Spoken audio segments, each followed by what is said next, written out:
Amnesty International accuse Israël d'avoir commis des crimes de guerre lors de la guerre de l'été 2014 dans la bande de Gaza.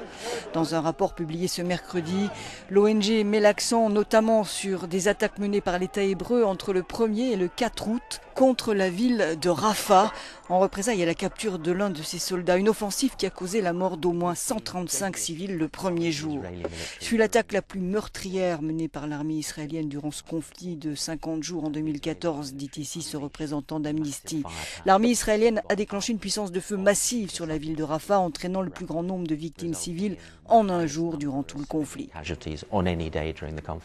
Le rapport qui évoque le caractère systématique et délibéré de ces attaques se fonde sur des témoignages oculaires nombreux, des centaines de photos et de vidéos, des images satellites, un travail mené avec l'équipe de recherche londonienne Forensic Architecture. Nous agissons comme des détectives, explique cet expert. Ce que nous faisons, c'est pénétrer des zones de guerre, des situations où les droits humains ont été violés, où des crimes de guerre ont été dénoncés, et nous regardons les traces qu'ont laissées la violence sur les bâtiments. Bien sûr, le Hamas et les autorités israéliennes ont réagi à la publication de ce rapport.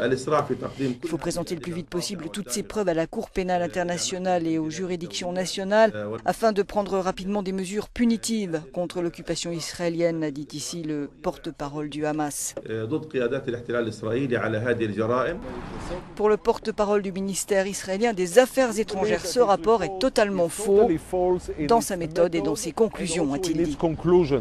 Le rapport isole un lieu particulier de Gaza, affirme qu'Israël l'a attaqué sans aucune raison, mais nous savons tous qu'il se trouvait dans une zone de guerre en cours.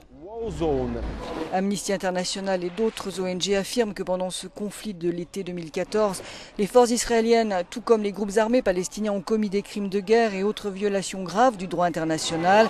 À ce jour, aucune des deux parties n'a été amenée à rendre des comptes.